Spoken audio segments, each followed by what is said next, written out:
This major crisis that Europe's facing began really in earnest in 2015.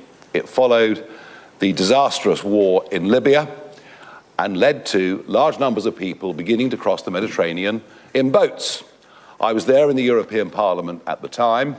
The Commission President, Jean-Claude Juncker, saw this as an opportunity for the first time to launch the common EU refugee and asylum policy. What it meant was that if anybody set foot on EU soil, they would. Well, there you go. This is GB News Originals. I'm Emily Carver. Please do give this video a like and subscribe to our channel for more content like this. And do leave a comment. Let me know what you think. Do you think be allowed to stay? I warned against it, I railed against it, but of course to no avail. And that stupidity was compounded, of course, by Angela Merkel saying anyone that wants to come, we can manage, we can accommodate you. And it's had pretty dire consequences. One only has to think about what's happened to the city of Malmo, previously a fairly peaceful port, now one of the murder and rape hotspots in the whole of Europe. And in many ways, in the run-up to the referendum in 2016, the reason that I launched that breaking point poster was to say Europe has given itself massive problems for decades to come, but we can avoid this by leaving the European Union and getting back control of our borders. Sadly, governments after 2016 were in power but never really believed in the Brexit project, and even when Brexit finally came, there was no change to our status with the ECHR. And that was why 5 years ago, single-handedly, I went out repeatedly into the English Channel, videoing, YouTubing the growing number of boats crossing the English Channel, and I made the argument that you might just as well put a sign on the White Cliffs of Dover, everyone welcome, because the chances of deportation were then, and are today, so incredibly slim. I said I believed if it wasn't stopped, that it would lead, literally, in numerical terms, to an invasion of our country. Well, under the Conservatives, 130,000 people arrived via that route. The vast majority, young males of fighting age, who willfully discard their iPhones and their passports into the English Channel at the 12-mile line. And I've been out and I've filmed that too. In the end, Boris Johnson reacted with a speech at Lid Airport announcing the Rwanda plan. But it was doomed to failure from day one because of our continuing presence as part of the European Convention on Human Rights. I have to say, the fact we've given the French over £1 billion and that their navy still escort boats from a couple of hundred yards off the beach all the way across to a 12-mile line, that is something that needs to stop. And whatever videos or pictures you see of the French police slashing boats, the fact is that the traffickers have become even smarter. And in the last 3 weeks, we've seen several launches coming from as far west as Normandy. All the while, the pull factor of coming to the UK, being able to stay, all the while that pull factor is still there. It doesn't matter how much money we give the French, the boats will continue to come. And of course, many of those that have come are people who in some cases wish us harm or do us harm. As we speak, there is a man, charming chap, Kalashnikov tattooed on his face, currently in prison in this country, who's threatened repeatedly to kill me, and no doubt that promise remains when he's out in a few months' time.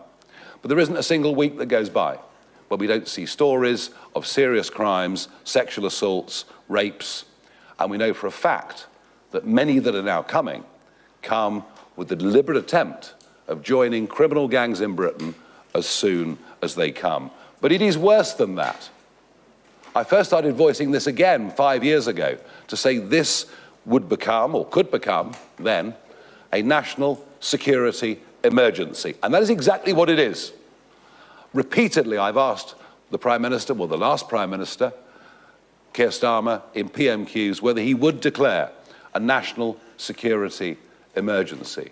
2 months ago, I told the Home Secretary and the House of Commons that I had it on the highest authority that the Iranian regime was using the Channel crisis to put their own operatives across the English Channel. I was met by shouts of shame on you. Well, shame on them, because once again it proves that I was ahead of the curve on this, and indeed that is what is happening.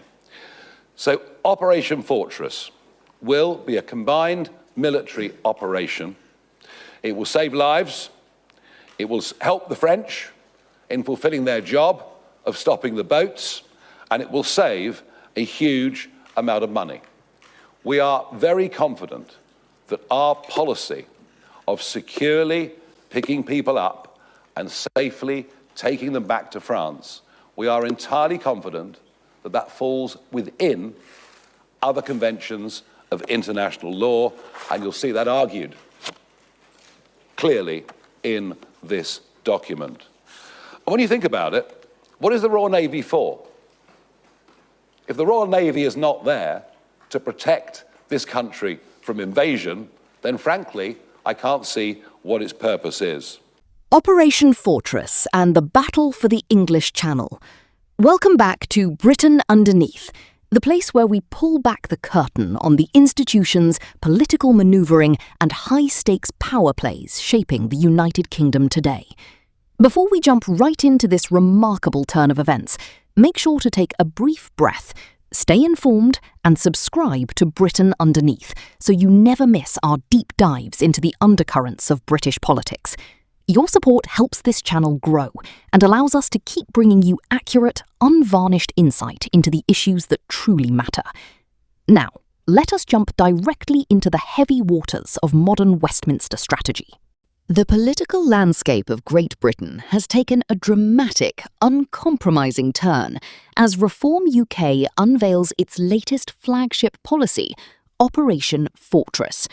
In what the party describes as the largest military deployment in the English Channel since the Second World War, Nigel Farage and Home Affairs spokesman Zia Youssef have proposed deploying His Majesty's Royal Navy, Royal Marines and integrated surveillance forces to intercept every single unauthorised vessel attempting to cross the Channel and escort or return their occupants to mainland Europe.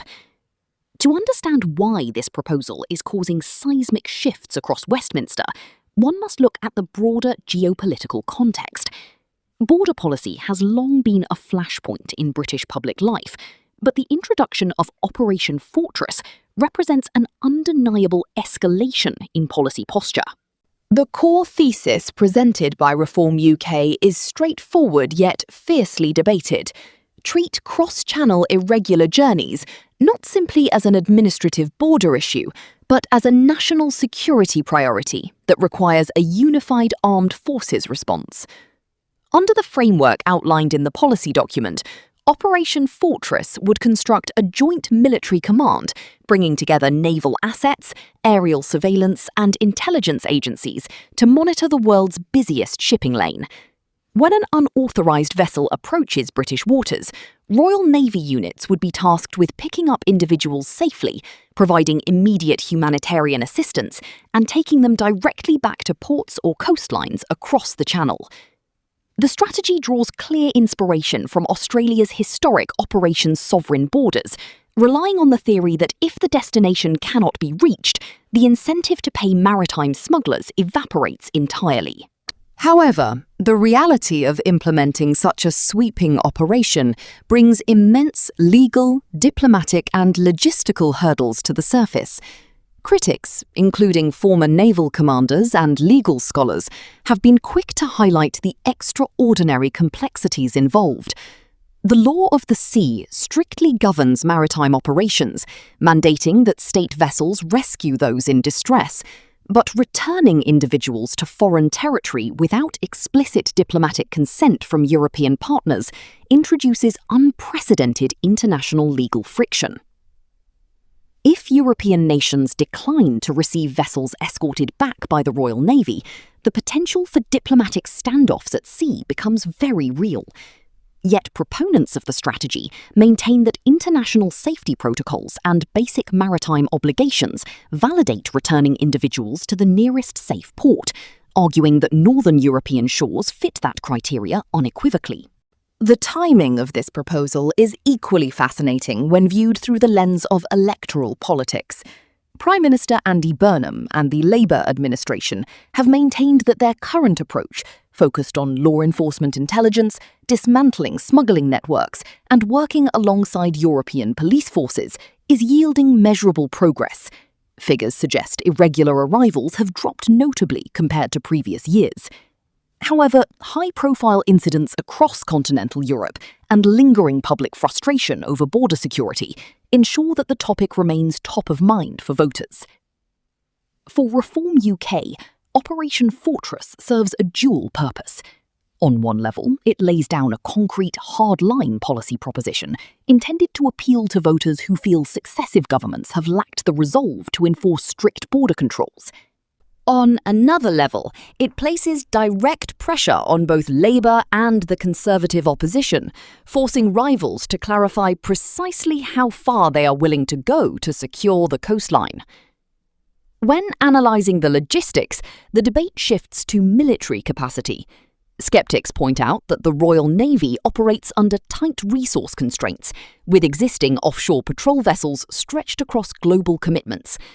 Mobilising a continuous, high-density fleet in the English Channel would require either significant new defence expenditure or a major reallocation of existing maritime assets.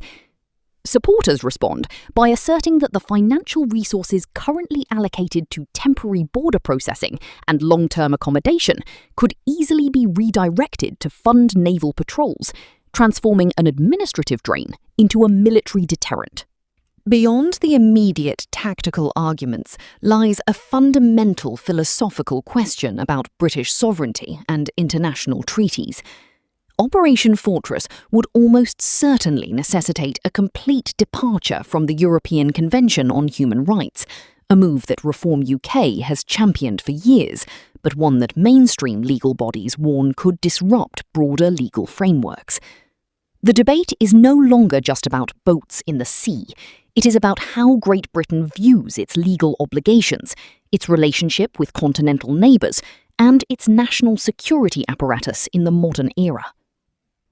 As Westminster reacts to these explosive proposals, one thing is clear. The conversation around British border policy has shifted irrevocably. Whether Operation Fortress is viewed as a necessary defence of national sovereignty or an unworkable logistical gamble, it has forced every political faction to re-evaluate their positions as the country navigates an increasingly complex global landscape. Thank you for watching Britain Underneath.